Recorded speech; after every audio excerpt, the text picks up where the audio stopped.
Hi friends, ఈరోజు ఒక చక్కని విషయాన్ని మీతో పంచుకోవాలి అని అనుకుంటున్నాను. అదేంటంటే, ప్రతి తల్లికి తండ్రికి ఉండేటటువంటి ఒక బిగ్ క్వశ్చన్ ఏంటంటే, మన పిల్లల్ని చక్కగా ఎలా తీర్చిదిద్దుకోవాలి, ఏ విషయాన్నైనా ఎలా చెప్పి పెంచుకోవాలి. ఏ తరంలోనైనా సరే తల్లిదండ్రులు ఈ రకంగానే ఆలోచిస్తారు. పూర్వం ఉమ్మడి కుటుంబాల ద్వారా వ్యక్తిత్వ వికాసం జరిగేది.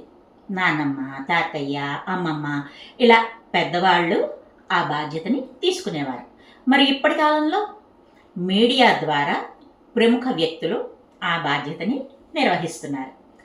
సమాజ హితం కోరే భక్తిని కలిగి ఉంటే వాళ్ళు ధర్మాన్ని అనుసరిస్తారు. స్థూలంగా విషయం ఇదనమాట. మరి ధర్మం అంటే మనకు ఉపయోగపడే వాటి పట్ల కృతజ్ఞత కలిగి ఉండడం.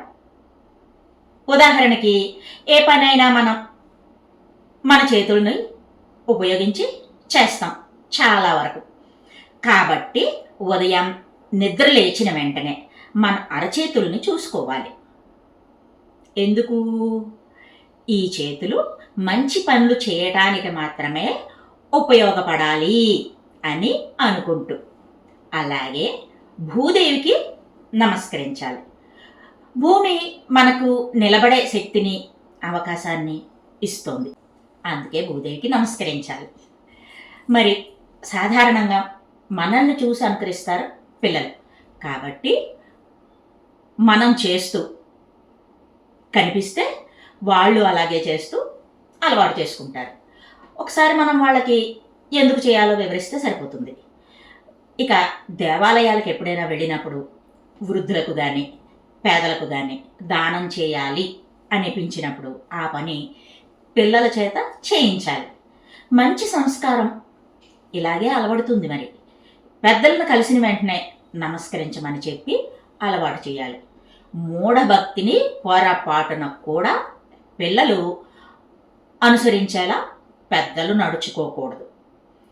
కృషి, పట్టుదల వీటిని నమ్మితేనే లక్ ఆఫర్ వస్తుంది. కుడి చుట్టూ 108 ప్రదక్షిణలు చేస్తే అది మంచి శారీరక వ్యాయామం మాత్రమే. వేస వస్తుంది, పెళ్ళవుతుంది అనేటటువంటి మూఢనమ్మకాలు. శకునాలు చూసుకుని వెళ్ళడం కూడా ఒక రకమైన మూఢనమ్మకమే. మరి మనం గుడికి వెళ్ళినప్పుడు పూజారిని మన మనసులో కోరిక చెప్పుకొని దాన్ని నెరవేర్చమని, పూజ కానీ అర్చన కానీ భగవంతుని పేరు చేయించమని అడుగుతాం పూజారి గారిని. అప్పుడు పూజారి గారు అలాగే అని చెప్పి మంత్రాలు చదువుతారు. మరి అప్పుడు ఆయన ఏం చదువుతారో తెలుసా? సంకల్ప మంత్రం చెప్తారు. అదేంటంటే 11 గుణాలు కలిగినటువంటి ఒక మంత్రం అన్నమాట. ఆ 11 గుణాలు కూడా సిద్ధిని కోరేటటువంటి వ్యక్తిలో ఉండుగాక. అవి ఏమిటో చెప్పనా?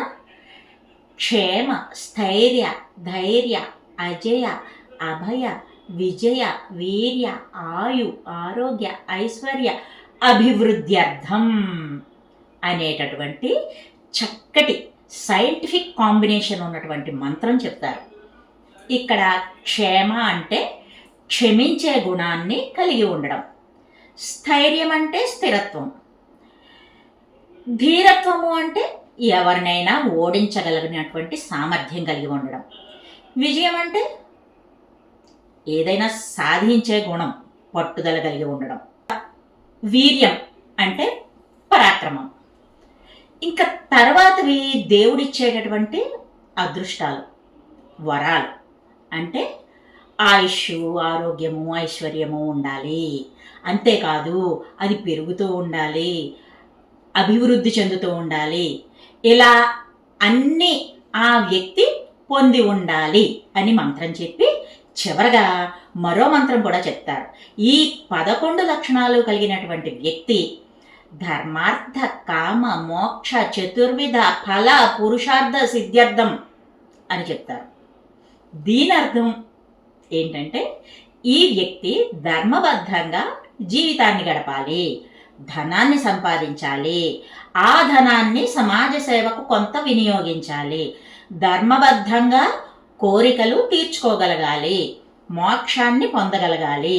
ఈ 4 గుణాలు ఆ వ్యక్తిలో ప్రవేశించుగాక అంటారు. అంతేగాని ఇతనికి పెళ్లి కావాలి, పాస్ అవ్వాలి, యూరప్ వెళ్ళాలి అనేటటువంటి కోరికలు పూజారి గారి మంత్రోచ్చాటనలో ఉండవు. పరీక్ష పాస్ అయ్యే సామర్థ్యాన్ని ఇవ్వమని భగవంతుణ్ణి కోరాలి. పాస్ అయితే కొబ్బరికాయలు కొడతాను అనకూడదు. అది మూఢభక్తి. ఇంకా విపరీతాలు అలా అలా పెరిగిపోతూ ఉన్నాయనుకోండి, ఒక ఒత్తి పెట్టకూడదు, 2 పెట్టాలి, దీపం ఆ వైపు ఉండకూడదు, ఈ వైపున ఉండాలి. ఇవన్నీ కూడా మనసుని పాడు చేసేటటువంటి మూఢభక్తికి ఉదాహరణలు. వీటిని అధిగమించి మంచి వ్యక్తిత్వ వికాసం చేయగలిగితే మన పిల్లలు మంచి భవిష్యత్తును పొందుతారు. ఇందులో ఎటువంటి సందేహము లేదు. కృతజ్ఞత కలిగి ఉండే లక్షణం మన పిల్లలకు తప్పకుండా నేర్పిద్దాం. ఇదేనారా నేను చెప్పాలనుకున్న విషయం. మరో మంచి వీడియోతో మళ్ళీ మీ ముందుకు వస్తా. By bye friends.